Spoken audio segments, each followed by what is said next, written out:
Presiden terpilih Prabowo Subianto mengungkapkan ingin biaya UKT diringankan. World Water Forum di Bali hasilkan 113 proyek strategis. Bobi Nasution masuk bursa calon gubernur Sumatera Utara. Pemerintah pastikan jemaah haji mendapatkan makanan yang layak.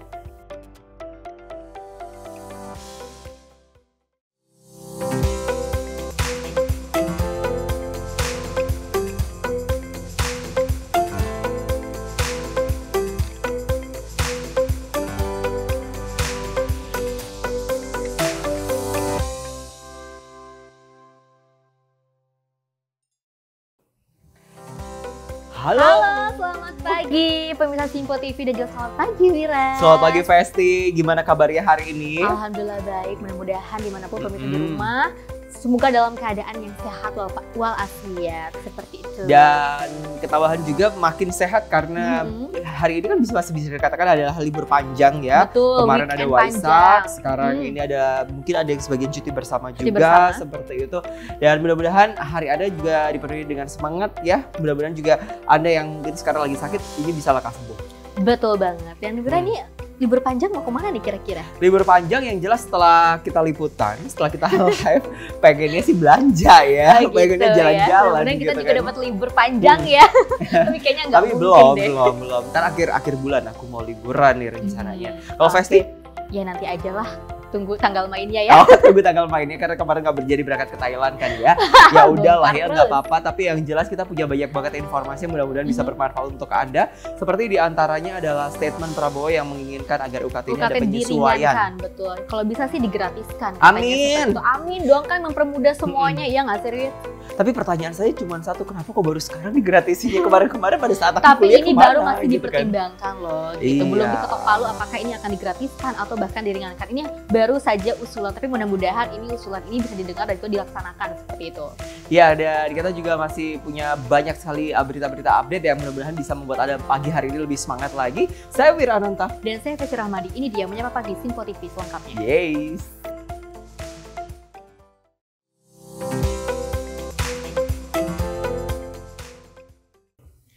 Pagi-pagi kita punya berita yang mudah-mudahan bisa bikin Anda makin melek karena kenapa ya? Buat saya yang baru bangun pagi dan langsung menuju ke Seratama, ini ada kabar Presiden terpilih Prabowo Subianto yang bertekad untuk meringankan uang kuliah tunggal untuk perguruan tinggi negeri. Oh, kok baru sekarang, Pak? Kayak gitu saya pengen. Dan oleh karena itu dalam kepemimpinannya yang akan datang, ia akan bekerja keras untuk mewujudkan keinginannya ini. Hal ini disampaikan Prabowo dalam acara bertajuk Prabowo Subianto Berbicara untuk Indonesia pada Rabu 22 Mei 2024. Menurut Prabowo, Universitas Negeri yang dibangun oleh uang APBN seharusnya tidak tinggi. Bahkan, Prabowo menyampaikan jika universitas dibangun oleh APBN, sudah seharusnya digratiskan. Hal ini Prabowo tekankan untuk harus dihitung dan bekerja keras dalam hal ini. Seharusnya biaya pendidikan itu adalah tanggung jawab negara dan seharusnya memang gratis. Ya, SD, SMP, SMA, sekolah kejuruan dan sebagainya. Kalau untuk khusus perguruan tinggi, tentunya ini harus bagi mereka yang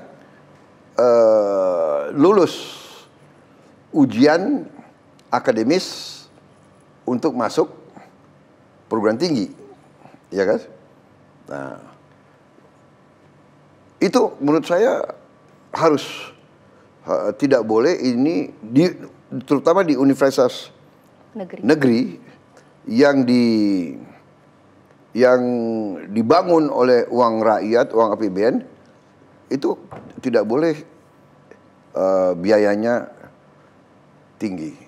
Menhan Prabowo pun menyoroti bagaimana sistem di dunia pendidikan berubah secara drastis pasca Orde Baru, di mana dunia pendidikan menjadi industri penganut nilai kapitalisme.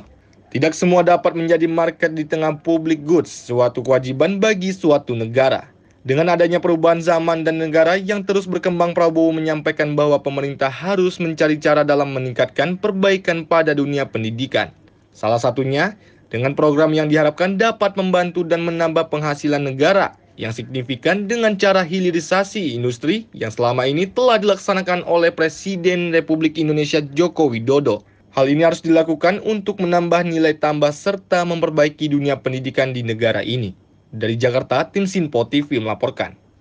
Ya, Wira dan juga pemirsa ya, tentunya dengan adanya fenomena mahalnya uang kuliah tunggal ini, tentunya menjadikan menunjukkan bahwa ternyata minimnya perhatian dari pemerintah terkait dengan pengembangan dunia pendidikan seperti itu ya. Tapi saya yakin nilai sih, UKT yang lebih tinggi kayak gitu. Vesti, tapi saya yakin sih kalau misalnya nanti di pemerintahan yang selanjutnya Betul. ini akan ada penyesuaian-penyesuaian. Amin, Karena kan seperti kemarin itu ya. Om Gemoy kan sudah menyampaikan, menegaskan Om bahwa Gemoy. beliau sudah sangat concern sekali dengan pendidikan. Betul. Dan untuk menuju 2045 perlu adanya sebuah terobosan-terobosan baru untuk pendidikan, karena sejatinya pendidikan ini untuk semuanya. Betul gitu kan. banget. Dan tentunya ini banyak sekali polemik ini menjadikan perhatian banyak publik ya, seperti itu ya, bukan hanya di kalangan mahasiswa tapi juga mungkin di kalangan ibu-ibu, bapak-bapak yang lagi berusaha untuk mencari uang untuk menyekolahkan anak-anaknya setinggi-tingginya seperti itu. Amin. Nah, ini pemirsa, ini pasti adanya polemik uang kuliah tunggal UKT yang saat ini ramai diperbincangkan. Ini banyak yang berharap agar kebijakan tersebut ini bisa disesuaikan kembali.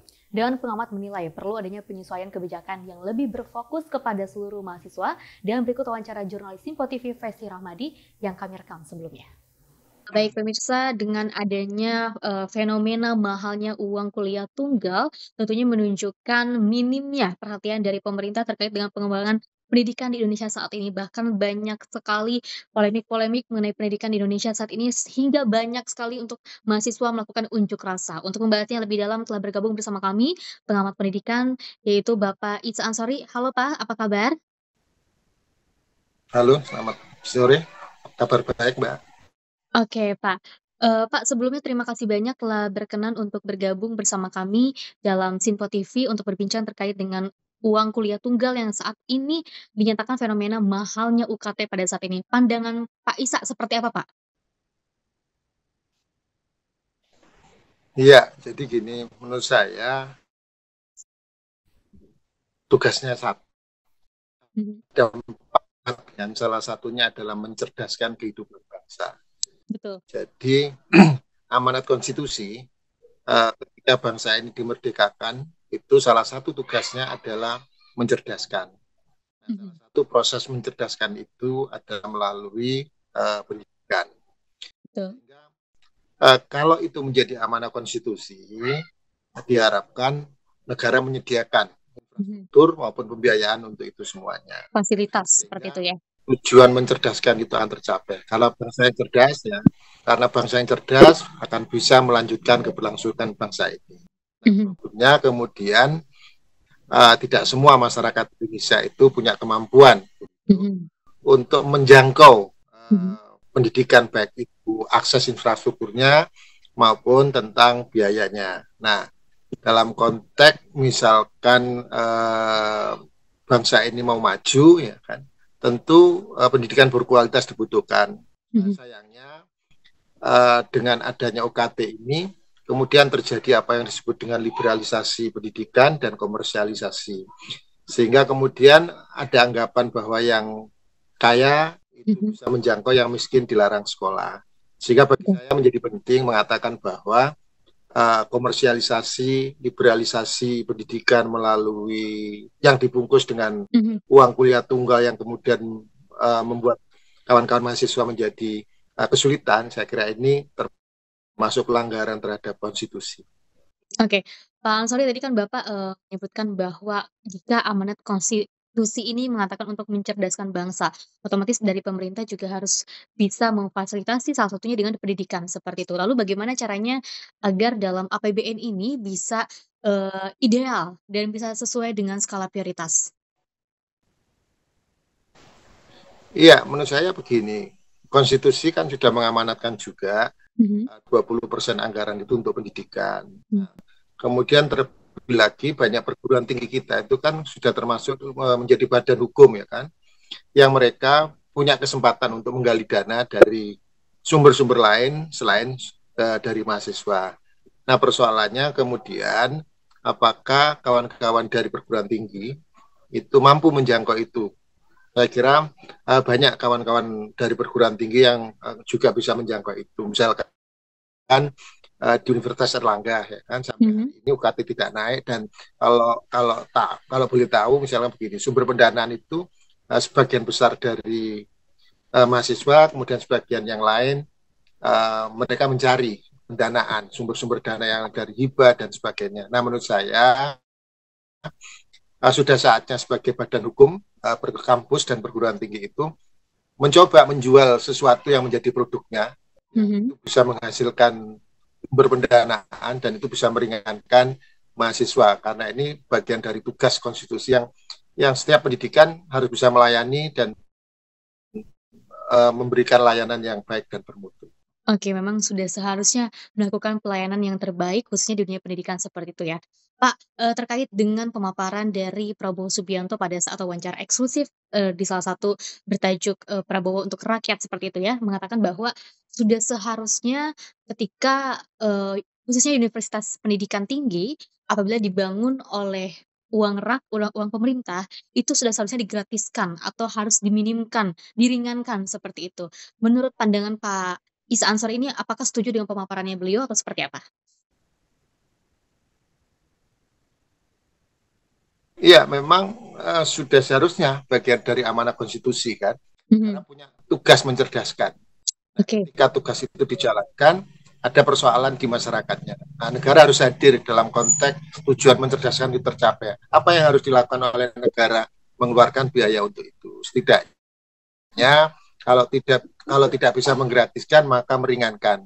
Betul. Setiap orang yang kemudian ditasbihkan menjadi rakyat Indonesia, bangsa Indonesia, bisa menjangkau semua pendidikan yang dikategorikan berkualitas dan bermutu itu. Sehingga kalau ada anggapan kemarin dari Kemendikbud bahwa pendidikan tinggi itu adalah kebutuhan tersier, saya kira itu juga menyalahi amanah konstitusi. Karena apa? Pendidikan itu kan sebetulnya long life education, jangka panjang, tidak dibatasi oleh umur dan seterusnya. Nah, itu bentuk layanan pendidikan itu adalah pendidikan tinggi. Negara punya kewajiban untuk hadir di sana, melayani mereka yang punya kesulitan menjangkau pendidikan tinggi itu, sementara mereka punya niat untuk meningkatkan kualitasnya. Oke, Pak, terkait dengan hal itu apakah keputusan dari Kemendikbud ini sudah dikatakan ideal atau seperti apa, Pak?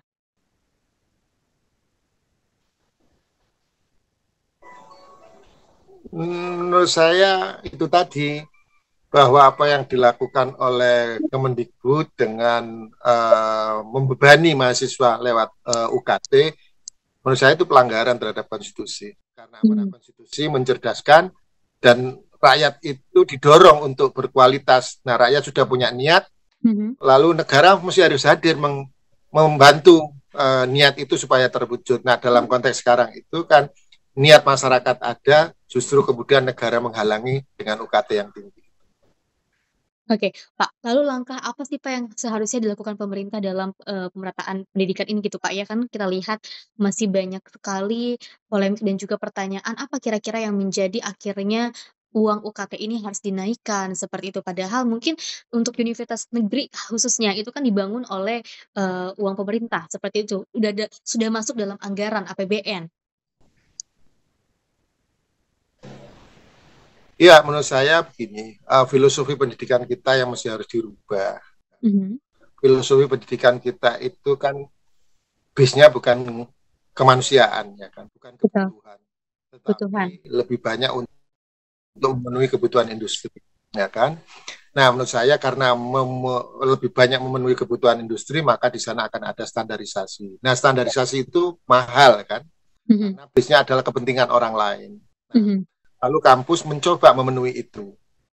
Nah, lalu biayanya dari mana dibebankan kepada mahasiswa? Menurut saya ini tidak fair, ya kan? Oke, itu tidak fair. Negara hadir, lembaga-lembaga industri juga hadir, kemudian mereka yang masuk di sana juga dibantu untuk memenuhi kebutuhan mereka itu. Sehingga menurut saya filosofinya harus dirubah menjadi kemanusiaan, kebutuhan, sehingga kita tahu apa sih yang dibutuhkan, kemudian industri bisa menyesuaikan di sana. Oke, baik. Pak, mungkin, sekali lagi Pak, ini terakhir dari saya, singkat saja mungkin Pak, apa pesan Bapak untuk pemerintah atau untuk, khususnya adalah universitas-universitas yang ada di Indonesia saat ini yang bagaimana langkah ke depannya, harapannya seperti apa Pak? Iya, menurut saya pendidikan itu memang mahal, ya kan. Tapi pendidikan itu kan hak konstitusi setiap warga Betul. negara. Sehingga menurut saya di balik mahalnya harga pendidikan, lalu ada keterbatasan yang menjadi hak konstitusi warga negara, maka kemudian dirumuskan sejatinya seperti apa sih pendidikan itu, kemudian berapa untuk mencapai ke sana. Nah, tentu jika ada keterbatasan dari anggaran pemerintah, maka diupayakan negara mencari sumber lain. Jadi kemudian banyak perguruan tinggi kita kan termasuk badan hukum kan, sehingga ada upaya mereka, ada keabsahan ya, dari perguruan-perguruan tinggi itu untuk mencari sumber-sumber yang lain. Riset mereka bisa dijual, lalu mereka bisa mencari sumber-sumber lain seperti hibah atau kerjasama dan sebagainya. Nah, menurut saya itu yang kita dorong. Dengan mendorong itu kemudian akan lebih banyak lagi orang-orang yang terlibat dalam proses pendidikan, dan tentu semakin banyaknya sumber-sumber dana yang terlibat akan meringankan kawan-kawan mahasiswa, dan begitu akses pendidikan akan menjadi merata dan bisa dijangkau oleh semua. Oke, baik. Terima kasih banyak Pak Isa Ansori selaku pengamat pendidikan Indonesia saat ini. Dan memang betul sekali, khususnya kita semua ini memang harus fokus kepada bagaimana cara kita untuk mencerdaskan bangsa, khususnya memfasilitasi dengan pendidikan seperti itu ya. Apalagi dengan banyaknya mahasiswa atau calon mahasiswa yang sudah lulus di perguruan tinggi negeri, mungkin sudah seharusnya untuk diringankan atau bahkan digratiskan seperti itu. Pak Isa, terima kasih banyak Pak atas waktunya Pak. Terima kasih, semoga sehat selalu. Sama-sama. Sehat-sehat. Jadi ini kamu yang tadi wawancara. Betul, seperti itu. Pengamat pendidikan yang mengatakan bahwa beliau kurang setuju dengan adanya UKT yang ditinggikan. Bahkan seharusnya digratiskan loh ini, seperti itu ya kan. Karena kan kita itu adalah tugasnya, adalah khususnya ini adalah untuk mencerdaskan bangsa. Seperti itu. Luar biasa banget deh. Ya udah, kalau tadi ada pengamat pendidikan yang juga sudah berkomentar dengan harapannya ada penyesuaian. Ini kali ini ada kabar dari Komisi 10 DPR RI yang memanggil Menteri Pendidikan, Kebudayaan Riset dan Teknologi Nadiem Makarim pada agenda rapat kerja pada Selasa 21 Mei 2024. Dan dalam rapat itu Komisi 10 menargetkan 3 hal untuk dibahas bersama Kemendikbudristek, salah satunya perihal kenaikan uang kuliah tunggal. Imbas kenaikan uang kuliah tunggal di sejumlah perguruan tinggi negeri, Komisi 10 DPR RI memanggil Kemendikbudristek Nadiem Makarim untuk meminta penjelasan mengenai sejumlah hal yang jadi sorotan publik. Ketua Komisi 10 DPR Saiful Huda mengatakan pihaknya menargetkan 3 hal yang akan dibahas bersama Nadiem Makarim. Pertama, meminta penjelasan Nadiem mengenai kenaikan UKT di sejumlah universitas. Kedua, meminta penjelasan terkait pengelolaan manajemen bantuan operasional yang diberikan kepada pihak kampus. Kita hari ini ngundang Mas Nadiem untuk minta penjelasan terkait dengan protes teman-teman mahasiswa yang terjadi di semua kampus di seluruh Indonesia. Komisi 10 sendiri mentargetkan 3 hal sebenarnya. Yang pertama, kita ingin minta penjelasan dari Mas Nadiem terkait dengan kenaikan UKT di seluruh kampus ini. Apakah sudah sepengetahuan dari pihak Kemendikbud atau tidak? Kalau sepengetahuan Kemendikbud, apakah Kemendikbud memberikan persetujuan atau tidak? Karena bagi kami tetap saya kira, karena Kemendikbud sebagai rumah penyelenggara pendidikan, apapun keputusan teman-teman kampus harus tetap mendapatkan persetujuan dari Kemendikbud, baik kampus yang berstatus PTNBH, BLU maupun sebagai status satker. Nah, karena itu kita ingin menjajaki itu. Yang kedua, kita ingin mendapatkan penjelasan secara detail terkait dengan pengelolaan manajemen bantuan operasional yang selama ini diberikan kepada pihak kampus. Keluhan selama ini kan merasa bahwa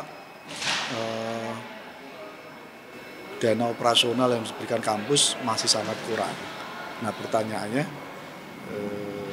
jangan sampai lalu malah direspon dengan sikap pejabat Kemendikbud yang menempatkan pendidikan tinggi sebagai tertiary education, Itu artinya kan mau lepas tangan, nggak boleh. Lebih lanjut, Komisi 10 juga meminta kepada Kemendikbudristek untuk membatalkan atau menangguhkan kenaikan uang kuliah tunggal di sejumlah perguruan tinggi. Dari Jakarta, Sri Dewi Andayani, Dava, Sinfo TV melaporkan. Menteri Pendidikan dan Kebudayaan Nadiem Makarim ini menegaskan bahwa kenaikan uang kuliah tunggal UKT hanya diperuntukkan untuk mahasiswa baru. Dengan pernyataan itu disampaikan Nadiem saat rapat kerja bersama Komisi 10 DPR di Gedung Nusantara 1, Kompleks Parlemen Senayan, Jakarta. Menteri Pendidikan, Kebudayaan, Riset, dan Teknologi Nadiem Makarim menghadiri undangan rapat kerja bersama Komisi 10 DPR untuk membahas perihal kenaikan uang kuliah tunggal atau UKT yang ramai menjadi perbincangan publik. Dalam rapat tersebut, Nadiem menegaskan bahwa kenaikan UKT diperuntukkan hanya untuk mahasiswa yang baru masuk pada tahun ajaran saat ini. Nadiem menilai isu yang kini beredar di tengah masyarakat mengenai kenaikan UKT merupakan mispersepsi.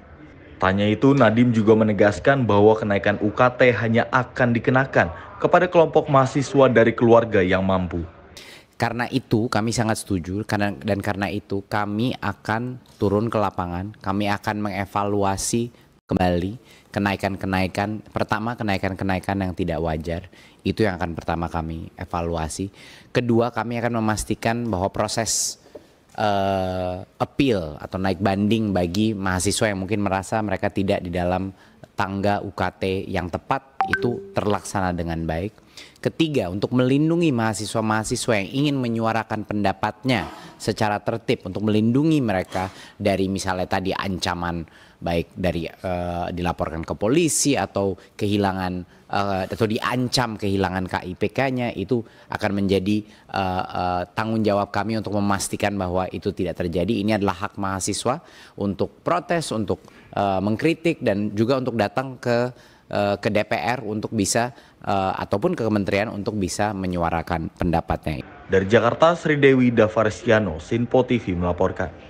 Sebelumnya pemirsa, ini ada Komisi 10 DPR RI yang menggelar rapat dengar pendapat atau RDP dengan BEM seluruh Indonesia mengenai kisruh kenaikan uang kuliah tunggal di Indonesia. BEM SI membeberkan seluruh rektor perguruan tinggi negeri di Indonesia menaikkan UKT atas dalih Kemendikbud tentang standar biaya di PTN.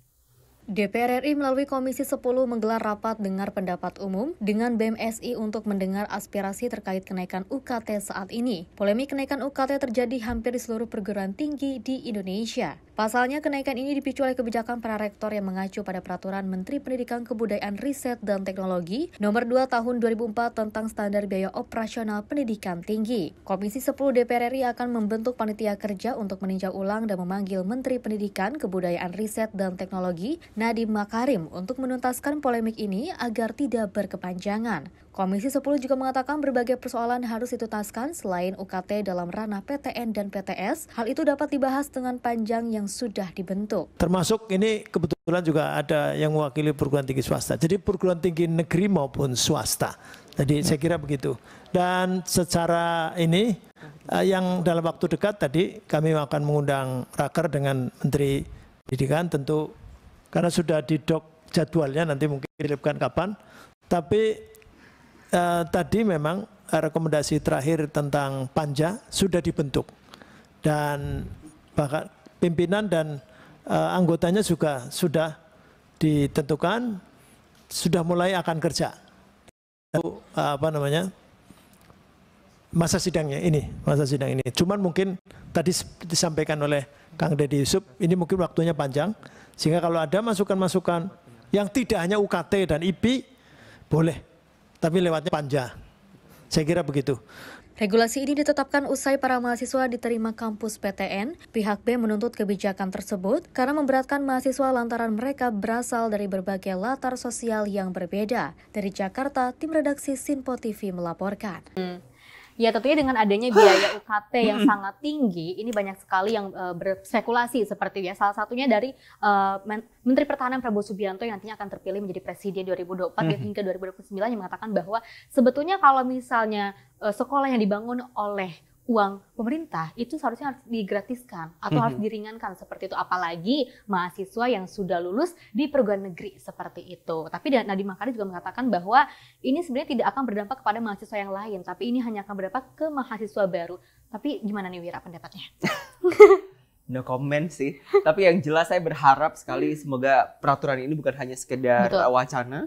Ada realisasi yang tentunya bisa dirasakan bukan hanya kita yang ada di Jawa Sumatera, tapi di seluruh Indonesia, sehingga masyarakat ya, anak-anak yang pengen terusin pendidikannya ke jenjang yang lebih tinggi ini bisa merasakan ya dari kehadiran pemerintah itu sendiri. Nah, pemirsa, ini ada kabar juga penerapan perguruan tinggi negeri berbadan hukum atau PTNBH dinilai menjadi pemicu kenaikan uang kuliah tunggal atau UKT. Dan saat ini sudah banyak perguruan tinggi negeri yang telah berstatus PTNBH, namun sejumlah mahasiswa negeri mengeluh akibat kenaikan UKT. Kalau menurut aku ya terkait penetapan golongan UKT untuk setiap mahasiswa itu boleh diselidiki lebih lanjut lah, jangan asal si anak A langsung ditetapin golongan sekian, si anak B langsung ditetapin golongan sekian. Kayak balik lagi tadi kita lihat dari background orang tuanya gimana, terus kondisi ekonominya bagaimana kan. Sebagai orang tua juga mau kan maksudnya mendapat kayak pendidikan yang biayanya tuh agak normal gitu, yang bisa mereka maksudnya capai gitu loh, sesuai sama ekonomi yang orang tua punya gitu. Solusinya mungkin berupa keringanan untuk mahasiswa sih, itu sih intinya. Apalagi dengan yang fasilitas yang katanya kurang worth it untuk UKT segitu kan, kayak ya udah intinya boleh dipertimbangkan lagi lah untuk pemerintah gitu. Ini kan untuk pendidikan, untuk menuju Indonesia Emas gitu. Oh iya, jujur emang lumayan dengar isunya dan emang benar-benar nyata sih, jujur ngelihat dari beberapa kampus kan, kebetulan saya juga research tentang biaya-biaya di kampus-kampus yang ada kan, terutama di PTN itu memang benar-benar meningkat banget dari tahun-tahun lalu. Juga kaget juga kenapa kok sejauh ini peningkatannya, dan kayak jujur menurut saya yang saya juga bukan dari yang keluarga, maksudnya bukan yang dari kalangan yang benar-benar mampu, jadi ketika mendengar hal itu cukup miris sih ya, kayak kenapa kok jadi kayak gini gitu. Ya menurut saya kalau dibilang untuk menaikkan kualitas kan emang benar sih, emang kualitasnya masih lebih baik, tapi menurut saya caranya nggak seperti ini, karena justru kalau misalnya caranya kayak gini berarti ada kemungkinan nanti yang yang berhak untuk kuliah atau yang bisa kuliah itu makin dikit gitu, kayak makin susah ke depannya, walaupun mungkin ada beasiswa atau beasiswa lain, cuman kan kita nggak bisa pungkirin kalau beasiswa itu tuh nggak bisa nge-backup semuanya, karena makanya diperlukan juga sebuah solusi sih untuk ngatasin ini gitu. Ya mungkin lebih ke dipertimbangin lagi sih kayak kebijakan-kebijakan yang ada, biar ya kalau kita lihat nih sekarang kan kampus itu benar-benar yang fasilitasnya mungkin mewah, tapi kadang yang mewah itu kayak dari cara yang gak bagus, maksudnya kayak mending gak usah difokusin ke situ, tapi lebih ke kualitas gimana pendidikannya dan gimana caranya biar semua orang tuh bisa kuliah tanpa mikirin biaya kayak gini. Kan ibaratnya kalau misalnya ada kampus kampus mewah dan keren, tapi ya cuman yang bisa ngerasain cuman orang-orang yang punya privilege atau keistimewaan yang dari lahir atau yang udah ini kan tuh nggak adil kan, dan tentunya yang ada malah makin pendidikan Indonesia itu makin nggak merata. Nah makanya perlukan kayak suatu solusi sih untuk biar jangan melalui UKT ini, jadi kayak emang lebih ke gimana keuangan mungkin dari pemerintahnya, jadi nggak ngandelin uang orang tua atau misalnya nggak ngandelin biaya kuliah aja gitu untuk meningkatkan fasilitas-fasilitas yang ada di perguruan tinggi. Nah kalau menurut saya gitu sih, Bang. Festi. Ya, kalau misalnya kita mengikuti dengan amanat konstitusi. Amanat konstitusi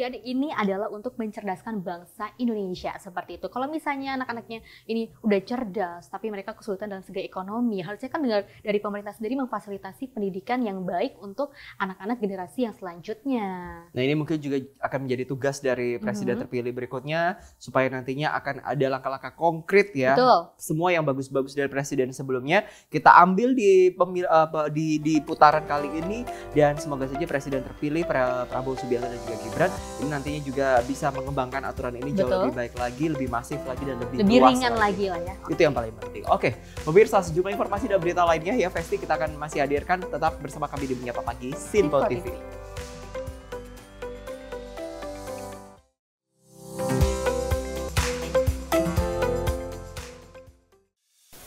Apa kabar pemirsa? Senang sekali saya Sally Siregar dapat menjumpai Anda dalam Simpo Dunia Sepekan. Kami temani akhir pekan Anda bersama sanak saudara dan keluarga tercinta. dengan sajian informasi yang unik dan menarik dari berbagai negara.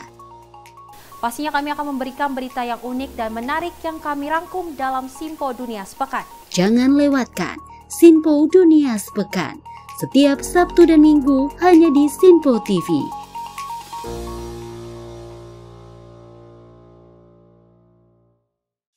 Salam jumpa pemirsa, kami kembali hadir dengan rangkaian informasi yang dihimpun dari berbagai penjuru dunia. Kami hadirkan rangkuman informasi terkini dari seluruh penjuru dunia hanya untuk Anda. Informasi paling penting dan sajian berita menarik kami sajikan hanya di Simpo Dunia. Bersama saya Sally Siregar, inilah Simpo Dunia selengkapnya. Jangan lewatkan Simpo Dunia setiap Senin hingga Jumat di Simpo TV.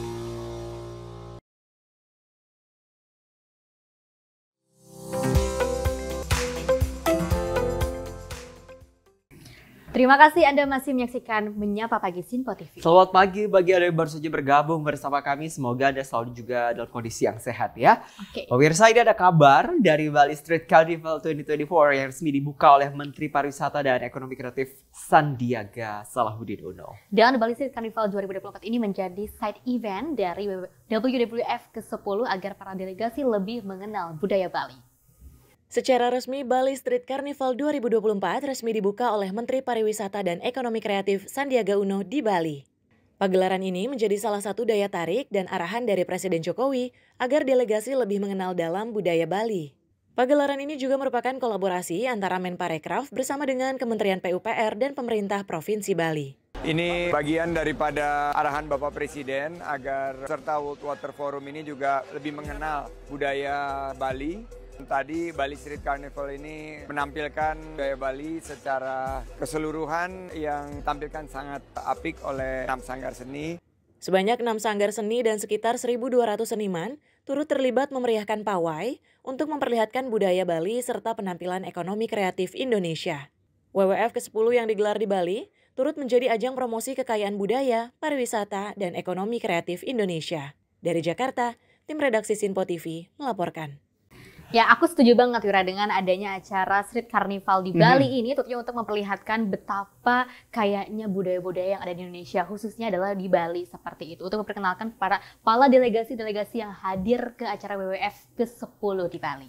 Seru gak sih? Tapi Seru kamu dong. berharap gak one day kamu bakal dikirim ke acara itu, eventnya tuh? Iya mau dong, karena kan aku bisa melihat festival, karnaval di sana. Ya kan, karena banyak sekali ratusan musisi atau seniman di sana yang hadir untuk mempersembahkan tariannya, mempersembahkan seninya gitu, seperti itu. Tapi kalau dalam acara-acara kayak begitu sih, saya yang paling suka adalah justru makanannya. Makanannya, iyalah. Nah, ngomongin yang namanya makanan, ini ada perhelatan WWF ke-10 di Bali yang ternyata ini menyepakati 113 proyek strategis bernilai 150 triliun rupiah. Oh wow. Dan proyek strategis ini berkenaan dengan masalah air dan sanitasi. Penyelenggaraan WWF ke-10 di Bali telah menyepakati pelaksanaan 113 proyek strategis bernilai 9,4 miliar dolar Amerika Serikat atau setara 150 triliun rupiah berkenaan dengan masalah air dan sanitasi. Menteri PUPR Basuki Hadimulyono menyatakan ini merupakan daftar proyek potensial melalui pembiayaan bersama di luar anggaran pemerintah. Selain deklarasi menteri, salah satu yang menjadi capaian pada forum ini adalah berhasilnya Indonesia menyusun daftar proyek terkait air yang menjadi andalan dari berbagai negara. Sebanyak 113 proyek senilai 9,4 miliar dolar. Antara lain proyek percepatan penyediaan air minum bagi 3 juta rumah tangga dan proyek pengolahan air limbah domestik bagi 300.000 rumah tangga. Berbagai proyek ini akan sangat bermanfaat bagi masyarakat di berbagai negara. Tujuan utama dari proyek tersebut adalah menyangkut penyediaan air bagi masyarakat hingga pengelolaan limbah domestik. Lebih lanjut dijelaskan, 113 proyek tersebut terdiri dari pilot project, bilateral, hingga multilateral. Dari Jakarta, tim redaksi Simpo TV melaporkan. Dan kalau menurut Menteri PUPR Basuki Hadimulyono juga mengatakan bahwa dengan adanya hal ini, tentunya proyek ini ada 113 proyek yang dengan biaya 150 triliun. 150 triliun. Seperti itu ya. Ini adalah sebuah yang sangat potensial, proyek yang sangat potensial di mana untuk pengadaan air seperti itu, karena kan di tahun-tahun nanti kita akan ada diisukan akan mengalami kekeringan seperti itu. Betul. Nah, dengan adanya kebijakan ini, dengan adanya pertemuan ini, agenda ini nantinya diharapkan kita benar-benar lebih bijak lagi dalam menggunakan air, nggak boros-boros lagi gitu kan ya. Mungkin kalau suaminya nggak perlu mandi pagi, cukup pakai makeup aja langsung berangkat ke kantor. Iya, dan tentunya yang paling penting adalah untuk pengelolaan limbah domestik. Itu dia ya. Oke, pemirsa, kita beralih ke informasi lain ya. Keberhasilan Polri dalam menjaga keamanan konferensi tingkat tinggi Forum World Water Forum ke-10 di Bali ini menjadi sorotan. Dan dengan kehadiran sejumlah kepala negara dan delegasi, event internasional tersebut berlangsung sukses tanpa adanya hambatan. Polri berhasil dalam memastikan keamanan penyelenggaraan konferensi tingkat tinggi World Water Forum ke-10 yang berlangsung di Bali. Karopemnas Humas Polri Brigjen Pol Trunoyodo Wisnu Andiko menjelaskan, keberhasilan Polri mengamankan KTT WWF yakni dengan menyiapkan persiapan yang matang. Karopemnas mengatakan konsep operasi pengamanan yang dilakukan oleh Polri adalah operasional sinergi bersama pasukan pengamanan Presiden, TNI, serta stakeholder terkait. Dirinya pun menyampaikan apresiasi kepada masyarakat Bali yang turut mendukung acara konferensi tingkat tinggi World Water Forum ke-10 hingga berjalan dengan sukses. Bapak Kapolri telah menginstruksikan kepada Bapak Kaops untuk membuat konsep operasi. Pada konsep operasi kali ini adalah konsep terpadu dan sinergi. Baik itu dengan Pas Pampres, TNI, Kementerian Lembaga, serta juga dari stakeholder. Terkait dalam hal ini dibentuk beberapa satgas. Saat ini kita bisa lihat ada Posko 91 Command Center di ITDC, di mana ada Kaposko sebagai dinamisator satgas-satgas yang ada di Operasi Puri Agung. Dari mulai satgas-satgas yang ada, preemptif, preventif, dan preventif juga melibatkan seperti K9, kemudian ada pasukan berkuda, kemudian ada Satgas Tindak, Satgas Gakum, sampai dengan Satgas Bantuan Operasi, termasuk salah satunya adalah Satgas Humas. Dan tentunya konsep ini merupakan tugas pokok, fungsi, peran daripada Polri, bagaimana mengamankan event khususnya saat ini adalah World Water Forum ke-10 di Bali. Dari Jakarta, Tim Liputan Simpo TV melaporkan. Aku salut banget dengan aparat kepolisian yang dengan keamanannya gitu ya kan, dengan sigap. Karena kan ini kan merupakan event yang sangat besar ya, event internasional. Banyak sekali delegasi yang hadir di sana. Belum lagi kan acaranya sangat wow, paripurna sekali loh di situ.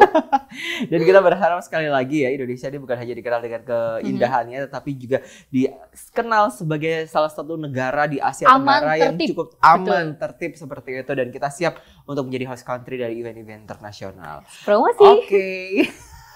Pemirsa, kita beralih ke informasi selanjutnya. Ini ada petugas penyelenggara ibadah haji Arab Saudi memastikan selama di Tanah Suci, jemaah haji Indonesia mendapatkan layanan catering yang diberikan setiap hari. PPIH Arab Saudi menyatakan menu untuk jemaah haji telah mempertimbangkan aspek kecukupan nutrisi seperti karbohidrat, protein, beragam vitamin yang dibutuhkan jemaah haji di Tanah Suci. Dalam rangka mempersiapkan makanan sehat yang diberikan pemerintah untuk para jemaah haji di Tanah Suci, petugas penyelenggara ibadah haji Arab Saudi memastikan bahwa selama di Tanah Suci, jemaah haji Indonesia mendapat layanan catering dengan baik.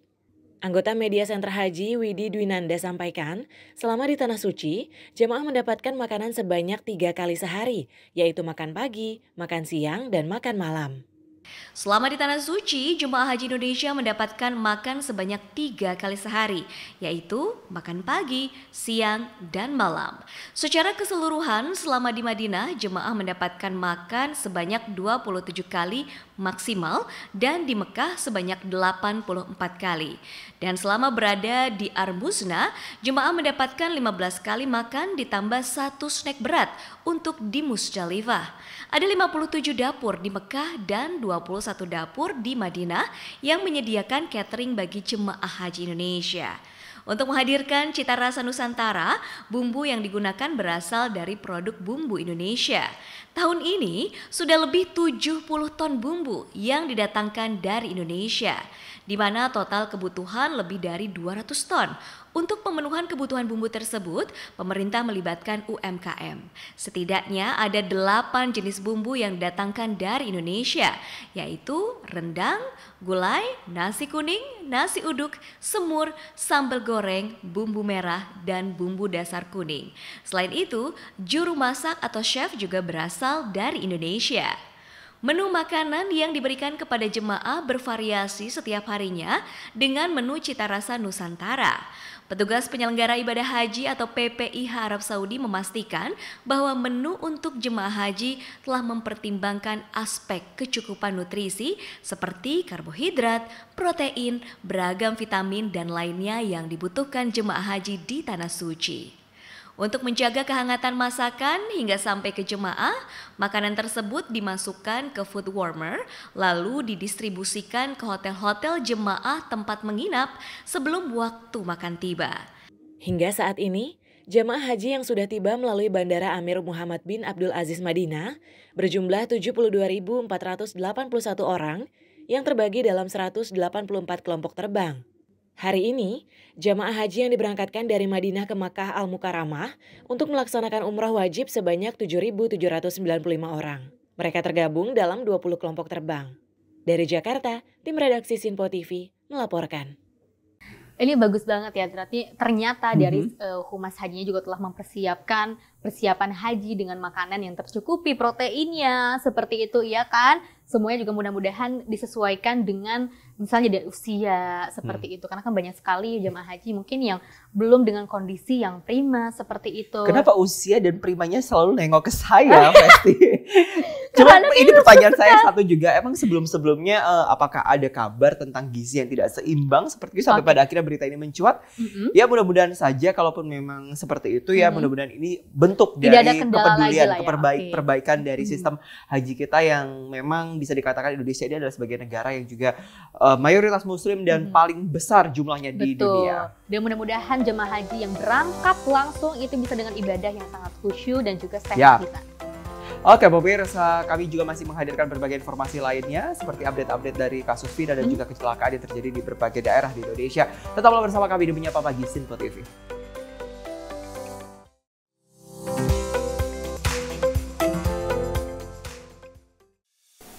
Salam jumpa pemirsa, Anda menyaksikan Sinpo Sepekan bersama saya Syam Hakung. Beragam informasi selama sepekan kami sajikan untuk Anda. Rangkuman berita yang menjadi sorotan media massa siap menemani akhir pekan Anda bersama keluarga tercinta. Bersama saya Syam Hakung, kita jelang informasi selengkapnya untuk Anda. Kami hadirkan Sinpo Sepekan setiap minggu pukul 6 pagi hanya di Sinpo TV. Halo pemirsa, apa kabar? Sinpo Dunia Sepekan hadir memberikan update terkini peristiwa unik dan menarik. Kami temani akhir pekan Anda bersama sanak saudara dan keluarga tercinta. Dengan sajian informasi yang unik dan menarik dari berbagai negara. Bersama saya Dewi Manik, inilah Sinpo Dunia Sepekan selengkapnya. Jangan lewatkan Sinpo Dunia Sepekan setiap Sabtu dan Minggu hanya di Sinpo TV.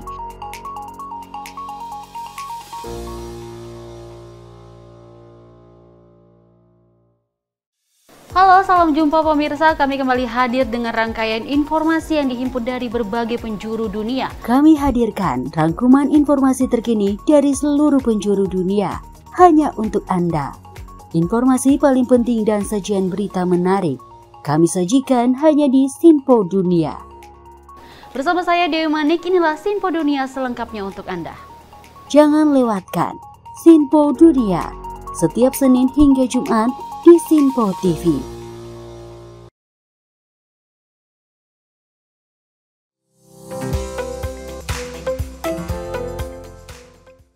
Terima kasih Anda masih menyaksikan Menyapa Pagi Sinpo TV bersama saya Festi Rahmadi. Saya Wirananta masih menemani aktivitas Anda hingga pukul 7 waktu Indonesia bagian Barat. Betul. Pemirsa, ini ada kabar dari Partai Persatuan Pembangunan mengaku kecewa dan prihatin atas putusan setelah Mahkamah Konstitusi terkait sengketa hasil pemilihan legislatif 2024. PPP menilai MK tidak komprehensif dalam memeriksa gugatan. Mahkamah Konstitusi menolak permohonan perselisihan hasil pemilihan umum atau PHPU pemilihan legislatif 2024 yang diajukan P3. MK menilai P3 tidak menguraikan dengan jelas perpindahan suara ke Partai Garuda pada 35 dapil dan 19 provinsi. Pelaksana tugas Ketua Umum Partai Persatuan Pembangunan Muhammad Mardiono mengaku kecewa dan prihatin atas putusan selah Mahkamah Konstitusi. Mardiono menilai bahwa MK tidak komprehensif dalam memeriksa gugatan. Namun demikian, ia masih ingin berjuang menyelamatkan P3 agar tetap lolos di parlemen. Tentu saya kecewa bahwa Mahkamah Konstitusi tidak melakukan pemeriksaan secara komprehensif sehingga bisa memberikan rasa keadilan terhadap rakyat yang telah mengamanatkan hak konstitusinya sebagai kedaulatan kepada Partai Persatuan Pembangunan. Kami prihatin, kami berkewajiban untuk menjaga dan memperjuangkan itu. Karena ini adalah amanah yang patut untuk terus kami perjuangkan sampai ke titik akhir. Karena ini adalah suara rakyat. Dari Jakarta, Farizal, Rona Bayu, Sinpo TV melaporkan.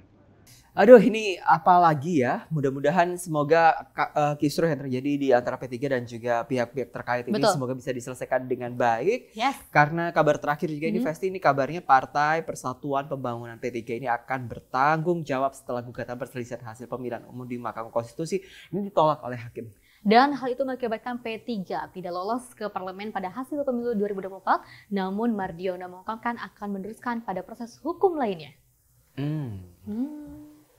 Asa Partai Persatuan Pembangunan atau PPP untuk menembus parlemen melalui jalur Mahkamah Konstitusi diambang sirna. Hal ini mengacu setelah Mahkamah Konstitusi menolak gugatan perselisihan hasil pemilihan umum atau PHPU sehingga PPP tidak lolos dalam parlemen pada hasil pemilu 2024. Namun PPP masih mempunyai waktu 4 bulan lebih dari sebelum pelantikan DPR RI pada bulan Oktober mendatang. Langkah ini akan ditempuh melalui jalur hukum dan politik.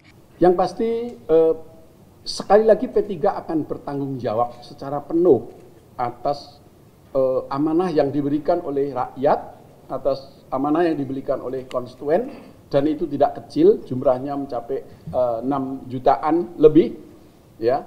Itu yang harus saya pertanggungjawabkan nanti sampai titik akhir, karena kita tahu bahwa pelantikan DPR RI itu nanti baru akan dilakukan nanti pada 1 Oktober, ya. Jadi masih ada waktu 4 bulan lebih, ya. Maka selama kurun waktu 4 bulan ini sebelum janur itu melengkung di pelaminan, ya, saya pikir semua mekanisme akan masih bisa banyak terbuka yang bisa kita tempuh.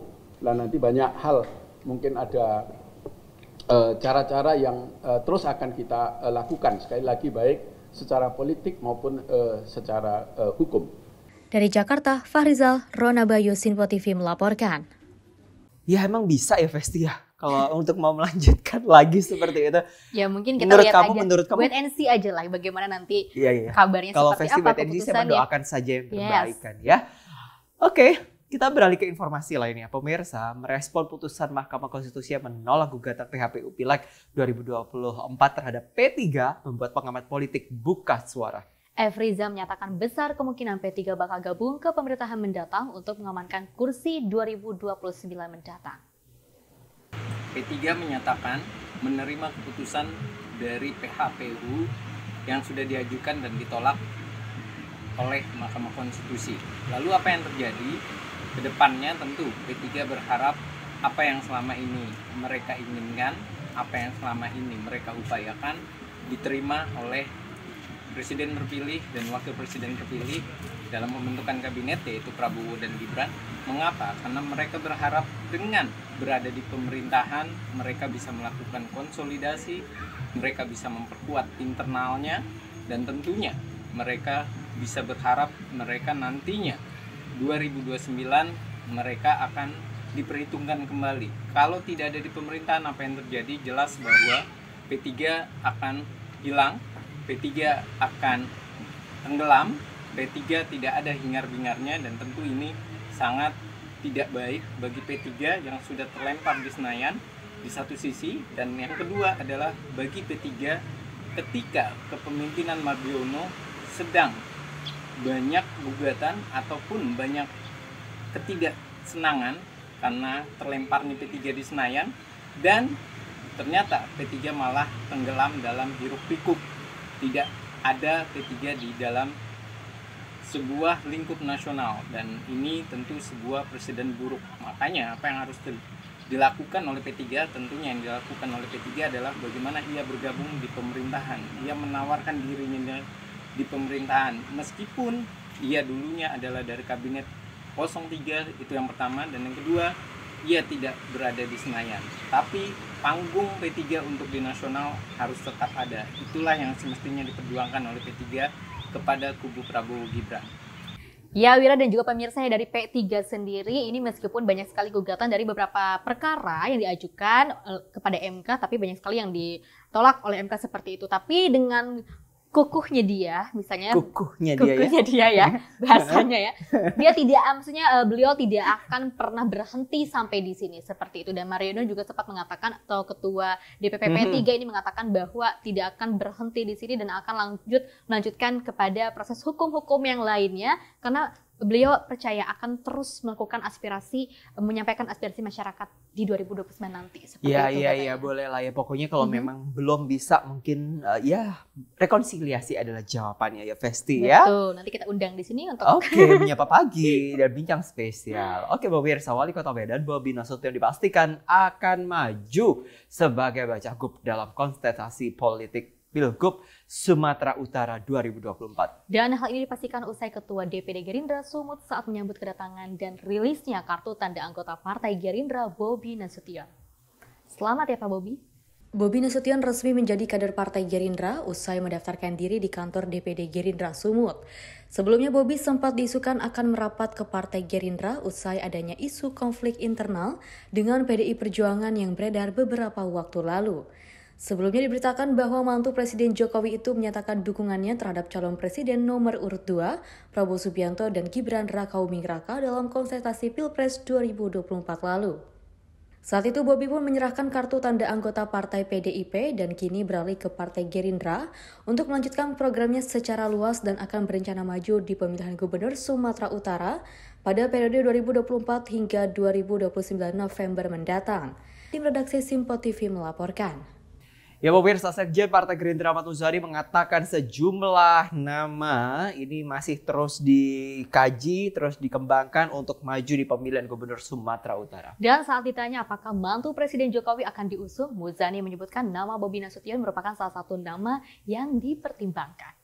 Partai Gerindra menyatakan hingga kini masih mengkaji sejumlah nama untuk dimajukan dalam kontestasi pemilihan Gubernur Sumatera Utara 2024. Diketahui pilkada serentak akan berlangsung pada November mendatang, sejumlah nama pun diisukan akan maju di provinsi tersebut. Mulai dari nama mantu Presiden Joko Widodo Bobi Nasution hingga mantan Gubernur Sumatera Utara Edi Rahmayadi yang sudah mendaftar lewat Partai Demokrasi Indonesia Perjuangan. Saat ditanya oleh sejumlah awak media soal benar atau tidaknya Bobi akan diusung Gerindra, Muzani hanya menyatakan sejumlah nama memang sedang dikaji dan dipertimbangkan, termasuk Bobi Nasution yang kini masuk bursa pemilihan Gubernur Sumut 2024.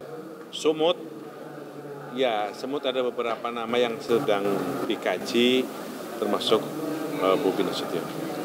Dari Jakarta, tim Simpo TV melaporkan. Gabungnya Wali Kota Medan Bobi Nasution ke Partai Gerindra meramaikan isu perpolitikan Indonesia. Pastinya, ada pengamat politik juga Ujang Komarudin mengatakan Bobi adalah sosok yang paling mungkin diusung Partai Gerindra untuk maju di Pilkada Sumatera Utara. Soal Bobi masuk Gerindra, dan kelihatannya Gerindra akan mengusung ya Bobi Nasution sebagai calon gubernur dari Sumatera Utara, artinya akan menjadi calon orang nomor 1 di Sumatera Utara. Dan saya sih melihatnya strategi yang bagus dari Bobi ketika dia dipecat oleh PDIP masuk partai pemerintah. Partai Gerindra yang di situ Pak Prabowo akan dilantik menjadi presiden di 20 Oktober nanti. Dan dalam konteks itu kelihatannya nanti juga partai-partai koalisi Indonesia Maju yang lain akan mendukung Bobi. Golkar nanti kelihatannya akan mendukung Bobi, dan partai-partai lain juga akan mengikuti ya di KIM itu mendukung Bobi. Nah kalau sudah seperti itu maka ya saya melihat Bobi nanti akan kuat, dan bisa jadi nanti itu akan head to head dengan Edi Rahmayadi sang incumbent gitu, yang bisa jadi nanti akan didukung oleh PDIP dan koalisinya. Dan ini menarik ya, ketika Bobi masuk Gerindra nanti akan mendapatkan tiket dari Gerindra dan Partai Koalisi Indonesia Maju yang melawan incumbent, tentu ini menjadi sebuah pertarungan yang keras, pertarungan jilid 2 antara katakanlah ya di pemilu nasional, di Pileg atau di Pilpres, di mana Gerindra dengan Partai Koalisi Indonesia Maju, ya kelihatannya akan melawan PDIP yang akan kelihatannya bisa saja mengusung Edi Rahmayadi tersebut. Nah, dalam konteks ini saya melihat ya ini strategi dari Bobi untuk tadi ya bisa menang di Pilkada Sumut. Ketika sudah mendapatkan dukungan Gerindra, mendapat dukungan Golkar nanti dan partai-partai Koalisi Indonesia Maju, maka disitulah Jokowi akan punya peran untuk bisa memenangkan Bobi. Nanti mungkin Prabowo juga punya atensi bersama Pak Jokowi untuk membantu pemenangan Bobi. Nah, dalam konteks itu akan menjadi kuat seperti itu. Dan ini strategi dari Bobi masuk Gerindra ya untuk bisa unggul, untuk bisa menang melawan Edi Rahmayadi, karena konteksnya tadi Gerindra adalah partai Prabowo yang Prabowo-nya presiden. Di situ tentu punya kekuatan sendiri. Dan dalam konteks itu pula ya, maka dukungan partai lain itu akan menunggu waktu. Seperti saya katakan tadi, Kim itu akan mendukung Bobi. Ya, dengan banyaknya isu-isu perpolitikan seperti kan Bobi kan sebelumnya kan dari PDI Perjuangan seperti itu, sekarang diusung menjadikan bergabung dengan Partai Gerindra. Dan pastinya ini menjadikan banyak sekali ya mengapa ini bisa terjadi seperti itu. Iya, tapi kita mengapa itu pertanyaan yang memang banyak sekali didentumkan oleh banyak masyarakat begitu kan. Tapi sekali lagi kalau memang cita-citanya untuk membangun negara ya kenapa enggak kan ya Ves ya gitu kan. Nah, ini masih seputaran tentang Bobi Nasution pemirsa. Wali Kota Medan Bobi Nasution ini telah resmi menjadi kader Partai Gerindra pada Senin kemarin. Dan bergabungnya Bobi Nasution ke Partai Gerindra disebut-sebut merupakan kabar baik yang telah lama dinantikan. Wow, dinantikan siapa ya? Siapa emang? Sekjen Partai Gerindra Ahmad Muzani menyambut baik kehadiran Wali Kota Medan Bobi Nasution yang kini telah resmi menjadi kader Partai Gerindra pada Senin 20 Mei lalu. Muzani menyebut bergabungnya Bobi Nasution ke Partai Gerindra merupakan kabar yang ditunggu-tunggu. Dengan bergabungnya Bobi ke partainya, Muzani menilai tak ada lagi hambatan psikologis untuk mendukung menantu Jokowi itu maju dalam Pilkada Sumatera Utara. Yang disampaikan tentang masuknya Bobi Nasution sebagai kader Gerindra, tentu saja ini kabar yang kita tunggu-tunggu, kabar yang selama ini kita harap-harap, karena dengan masuknya Bobi sebagai kader Gerindra dan daftar sebagai calon gubernur di Sumatera Utara dari Partai Gerindra, tentu saja hambatan psikologis untuk mendukung dia jadi hilang. Artinya terbuka beliau untuk kita majukan menjadi calon gubernur di Sumatera Utara dari Partai Gerindra. Karena Mas Bobi sudah masuk sebagai bagian dari keluarga besar Partai Gerindra. Dan yang dilakukan oleh Pak Dasko tadi malam adalah bagian dari proses itu. Sebelumnya, Bobi Nasution resmi menyandang status kader Partai Gerindra pada Senin 20 Mei lalu dan telah menerima kartu tanda anggota atau KTA Partai Gerindra. Bobi mengaku alasan dirinya memilih Gerindra lantaran memiliki kesamaan visi dalam membangun Sumatera Utara. Dari Jakarta, Sri Dewi, Dava, Mutia, Sinpo TV melaporkan. Tapi jujur ya, kalau aku berharap ya memang ini Mas Bobi nantinya bisa jadi wali kota Medan nantinya. Yang akan terpilih. Yang akan naik ke Pilgub jadi gubernur Sumatera Utara. Nantinya kasus-kasus seperti penunggakan pajak di pusat perbelanjaan ini tidak hanya di Medan saja, tetapi juga di seluruh wilayah Sumatera Utara ini juga bisa digalakan, karena sekali lagi ya ketika kita memilih pemimpin khususnya gubernur, pastinya kita menantikan gebrakan-gebrakan yang lebih realistis gitu kan. Benar banget. Ya pemirsa, informasi lainnya yang kami hadirkan usai jeda berikut ini. Tetap bersama kami.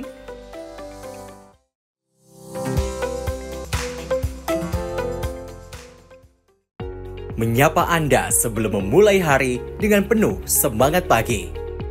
Halo, selamat pagi. Pagi Sally, pagi pemirsa dimanapun semua. Beragam informasi dari seluruh penjuru negeri siap menemani Anda di pagi hari. Kami hadirkan beragam informasi terkini yang terjadi dari dalam dan luar negeri, tentunya dengan nuansa masa kini. Wow, Sally, bener kan? Aku bilang tadi bahwa kekalahan adalah kemenangan yang tertunda. Oke, tetap tebarkan semangat dan juga terbitkan keceriaan. Sebarkan cinta terbaik Anda untuk orang di samping Anda. Saya Wira Ananta. Dan saya Festi Rahmadi. Kami pamit undur diri. Selamat pagi. Dan sampai jumpa. Sampai jumpa. Pastikan Anda bersemangat di pagi hari bersama kami dalam program Menyapa Pagi. Senin hingga Jumat pukul 6 pagi hanya di Sinpo TV.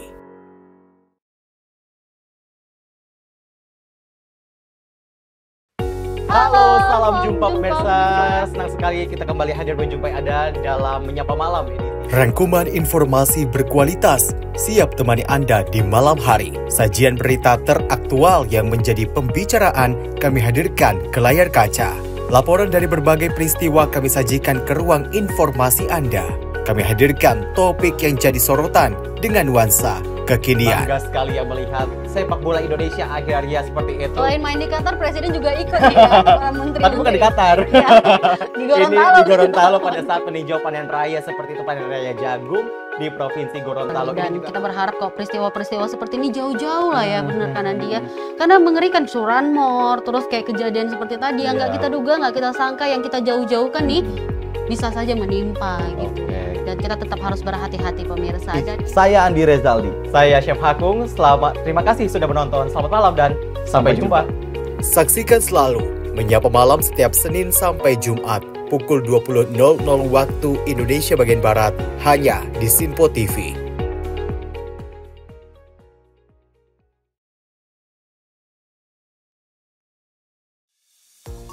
Halo pemirsa, Sinpo Dunia Sepekan kembali hadir menemani Anda dengan berbagai informasi dari penjuru dunia yang telah kami rangkum dalam sepekan. Kami temani akhir pekan Anda bersama sanak saudara dan keluarga tercinta. Dengan sajian informasi yang unik dan menarik dari berbagai negara. Bersama saya Festi Rahmadi, ini dia informasinya untuk Anda. Jangan lewatkan Sinpo Dunia Sepekan setiap Sabtu dan Minggu hanya di Sinpo TV.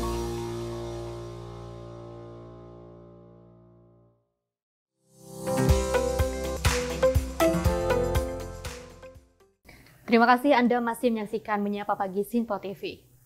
Ya pemirsa, kecelakaan ini kembali terjadi di Indonesia dan kalau sebelum-sebelumnya ini ada kabar dari wilayah Cirebon, sebelumnya ada wilayah Subang Depok, yang juga terjadi. Ini ada kecelakaan bus kembali terjadi. Kali ini rombongan studi tur siswa Madrasah Ibtidaiyah Negeri 1 Pesisir Barat ini mengalami kecelakaan bus dan masuk jurang Tanjakan Sedayu, Kabupaten Tanggamus, Provinsi Lampung pada Rabu 22 Mei 2024. Dan kecelakaan bus itu mengakibatkan 6 orang mengalami luka berat termasuk sopir bus. Bus yang masuk ke dalam jurang tersebut membawa rombongan siswa Madrasah Min 1 Pesisir Barat Lampung. Kapolres mengatakan bus tersebut masuk jurang saat melintas di Tanjakan Sedayu, Kabupaten Tanggamus. Dalam kecelakaan tersebut, 6 penumpang dievakuasi ke puskesmas terdekat karena mengalami luka parah. Bus pariwisata dengan nomor polisi AD 7719 OG itu membawa 41 penumpang termasuk sopir. Saat ini anggota Satlantas Polres Tanggamus masih berada di lokasi kejadian untuk melakukan penyelidikan atas kecelakaan bus rombongan studi tur tersebut. Dari Jakarta, tim redaksi Sinpo TV melaporkan. Ya pemirsa, rombongan studi tur SMP PGRI 1 Wonosari Kabupaten Malang ini mengalami kecelakaan ruas tol Jombang Mojokerto.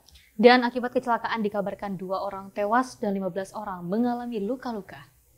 Sebuah bus rombongan siswa SMP PGRI 1 Wonosari mengalami kecelakaan di kilometer 695+400 jalur Atol Jombang Mojokerto. Bus tersebut menabrak truk dari belakang pada Rabu malam.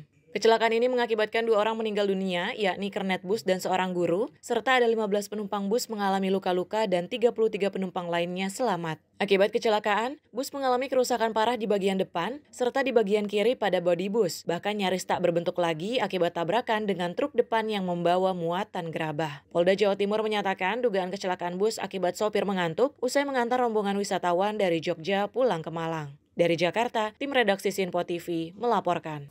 Ini sangat disayangkan sekali ya Wira dan juga pemirsa ya, terjadinya ada banyak sekali kejadian-kejadian peristiwa khususnya pada saat bus di perjalanan seperti itu.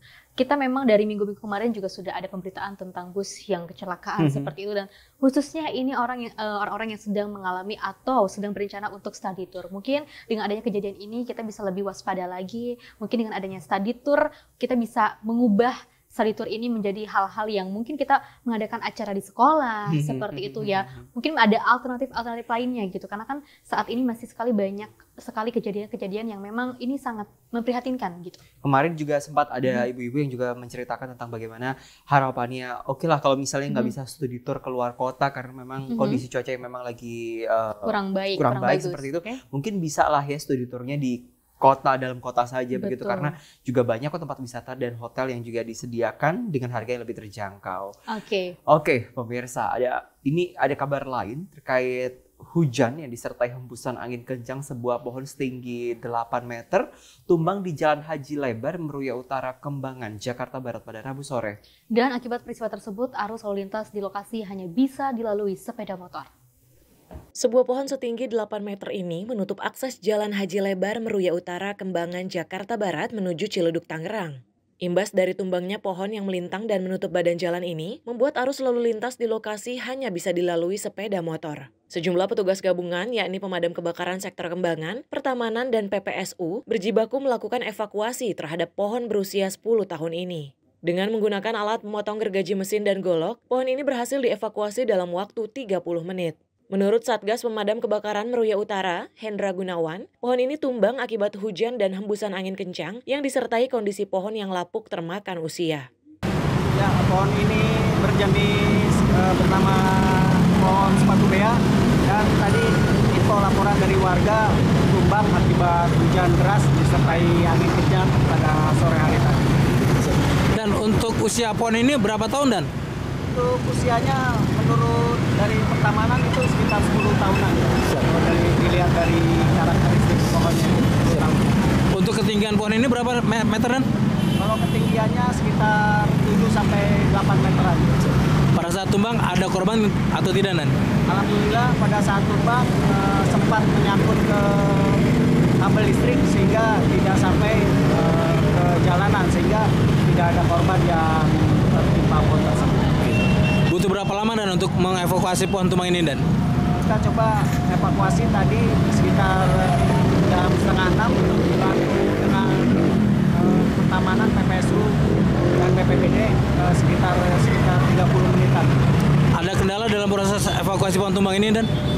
Untuk kendala mungkin di lalu lintas yang sudah crowded, macet, sehingga kita perlu untuk pengaturan lalu lintas juga. Beruntung, tidak ada korban jiwa maupun luka dalam insiden ini, namun kondisi lalu lintas terhambat. Dari Jakarta, tim kontributor Sinpo TV melaporkan. Kalau tadi ada kecelakaan, sekarang ini ada kabar seorang anak laki-laki yang diamankan polisi karena menyeberang jalan di tol Jagorawi Bogor. Akibat peristiwa tersebut, kecelakaan beruntun pun tak terhindarkan.